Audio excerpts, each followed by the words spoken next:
दोस्तों, डर सबको लगता है, गला सबका सूखता है। कभी कभी जो आपका मजबूती होता है वही आपका वीकनेस हो जाता है।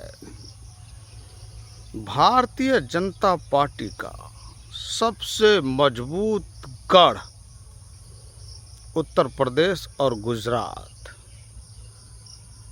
दिल्ली का रास्ता यूपी होकर जाता है।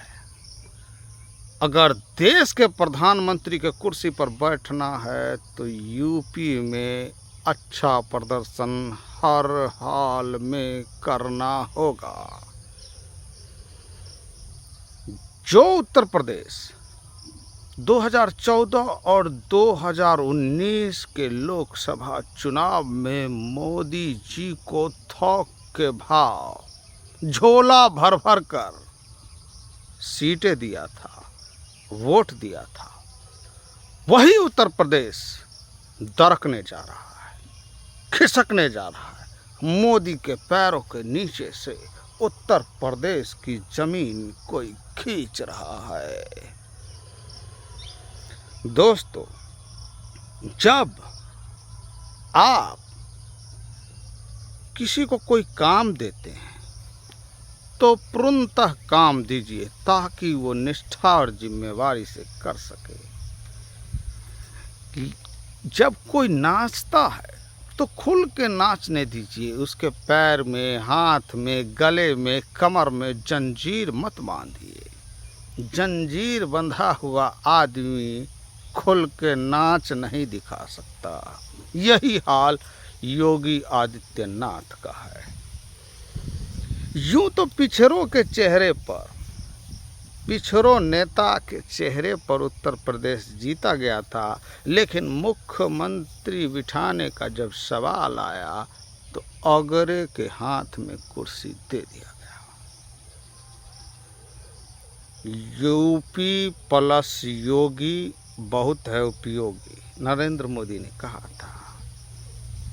लेकिन एक म्यान में दो तलवार घुस नहीं सकता, फट जाता है। यहाँ एक म्यान में तीन तीन तलवार घुसेरा जा रहा है।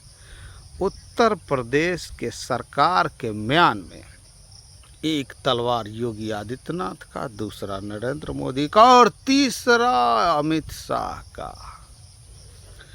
बिहार में नीतीश कुमार के आजू बाजू भी दो तलवार लगाया गया था। दो तलवार, एक मुख्यमंत्री इधर, एक मुख्यमंत्री इधर, रेणु देवी इधर, तारकेश्वर इधर। दोनों हाथ पैर पकड़ के खींचे। बंदा आगे बढ़ने की कोशिश करे और आगे बढ़ नहीं पाता था। आजिज होकर, तंग होकर बदल दिया। बदलने के बाद नौकरी नौकरी नौकरी, तमाम भर्तियां भर्तियां भर्तियां, तकरीबन 4 लाख भर्तियां निकाल दी गई। देश का एकमात्र राज्य। अब आइए उत्तर प्रदेश में। तो उत्तर प्रदेश में योगी आदित्यनाथ के पैर को खींचने के लिए वहाँ दो नहीं है, यहाँ दो थे। गिनिए, दो उप मुख्यमंत्री केशव प्रसाद मौर्य और वो पाठक, दो। उसके बाद जो भी पार्टी है जो जोड़ा जाता है, संजय निषाद हो, ओम प्रकाश राजभर हो या दारा सिंह चौहान हो, ऐसे तमाम जो लोग पार्टी में शामिल किए जा रहे हैं वो सब के सब अमित शाह के लोग हैं। वो योगी आदित्यनाथ की रेकी करते हैं, योगी आदित्यनाथ की जासूसी करते हैं। और अमित शाह अपने ब्यूरोक्रेट्स यूपी में सजाए हुए हैं, अपने लोग यूपी में सजाए हुए, अपने अधिकारी यूपी में सजाए हुए हैं योगी के घेराबंदी के लिए। मोदी के बाद कौन इस रेस में अमित शाह और योगी में ठनी हुई है, अदावत है। इसी अदावत का लाभ इंडिया अलायंस को उत्तर प्रदेश में होगा। ये डर ऑर्गेनाइजर को है, ये डर आरएसएस को है, ये डर विश्व हिंदू परिषद को है कि अगर नीतीश कुमार यूपी से चुनाव लड़ते हैं, अखिलेश यादव भी चाहते हैं, जयंत चौधरी भी चाहते हैं कि नीतीश कुमार उत्तर प्रदेश से चुनाव लड़े। अगर नीतीश कुमार फूलपुर से चुनाव लड़ते हैं, बनारस से सटा हुआ सीट है, तो उत्तर प्रदेश में जितने कुर्मी वोट हैं वो तमाम कुर्मी वोट इंडिया अलायंस की तरफ चला जाएगा। एक असली ओबीसी चेहरा नीतीश कुमार, एक नकली ओबीसी चेहरा नरेंद्र मोदी। पूरा देश सोशल मीडिया के माध्यम से जान गया है कि असली कौन है और नकली कौन है। जब देसी घी मिल रहा हो तो वनस्पति मिलाया हुआ घी कौन चाहेगा। जिस तरह जाति जनगणना के बाद माहौल देश में बदला है, काशीराम और कर्पूरी ठाकुर के मॉडल पर नीतीश कुमार 2007 से काम कर रहा है। नरेंद्र मोदी सोच भी नहीं सकता था। दलित, महादलित, पिछड़ा, अत्यंत पिछड़ा, हर एक वर्ग के लिए 50% से ज़्यादा आरक्षण, महिलाओं को 50% बिहार में मिला है। पंचायत चुनाव में नौकरी में 35%, इसे कहते हैं महिला आरक्षण। आपके जैसा नहीं कि हमने संसद भवन में महिला बिल पारित कर दिया, ओबीसी को छोड़ दिया, SC ST का कोटा काट के सब सवर्ण महिलाओं को हम सांसद बनाएंगे। ये एक प्रयोग था।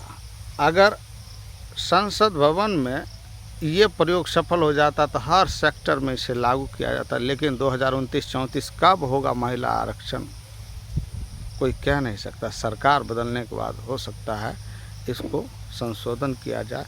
और जो सवाल राहुल गांधी उठाते हैं कि महिला आरक्षण कीजिए, मायावती उठाती है, कीजिए 50%, लेकिन सुनिश्चित कीजिए कोटा विदन कोटा कि इसमें ओबीसी का भी भागीदारी होना चाहिए, ज़्यादा नहीं, जो हिस्सा है वो।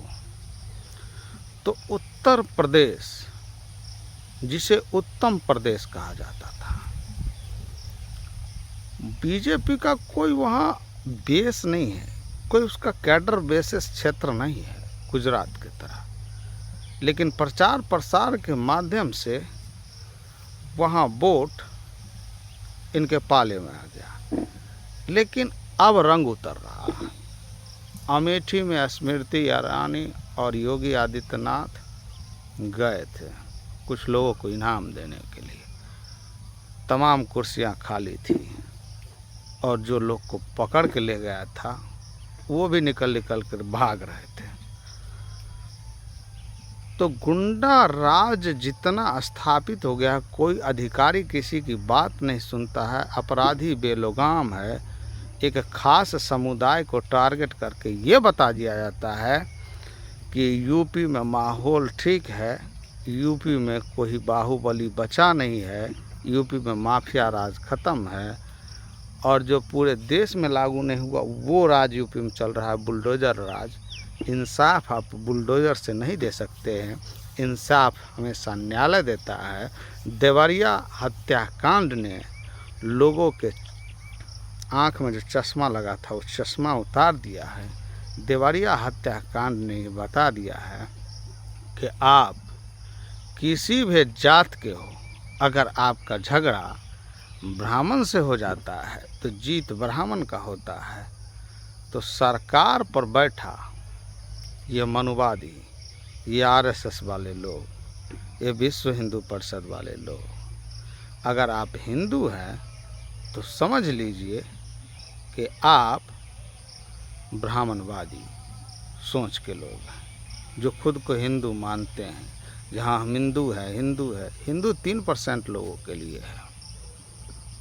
3%। 1893 में जब सम्मेलन हुआ था विदेश में, तो भारत से लिस्ट मांगा गया था। उस समय ये हिंदू लिख कर नहीं दिए थे, ये ब्राह्मणिज्म लिख के दिए थे। जो बुद्धिस्ट थे वो बुद्धिस्ट लिख कर दिए थे। लेकिन हिंदुस्तान से हिंदू नहीं, ब्राह्मणिज्म। आप समझ सकते हैं, हिंदू के नाम पर जो लूट खसूट है, जो अन्याय है, इसको अब रोकने की दिशा में उत्तर प्रदेश आगे है। जो मजबूत किला था वो ढह रहा है। 2024 के चुनाव में अगर बीजेपी 30 से 35 सीट पर यूपी में लिपट रही है तो कोई आश्चर्य मत कीजिएगा। आज के वीडियो में बस इतना ही। आप सभी लोग को सलाम पेश करता है आपका खादिम हरे कृष्ण साहनी। कबूल फरमाइए जनाब।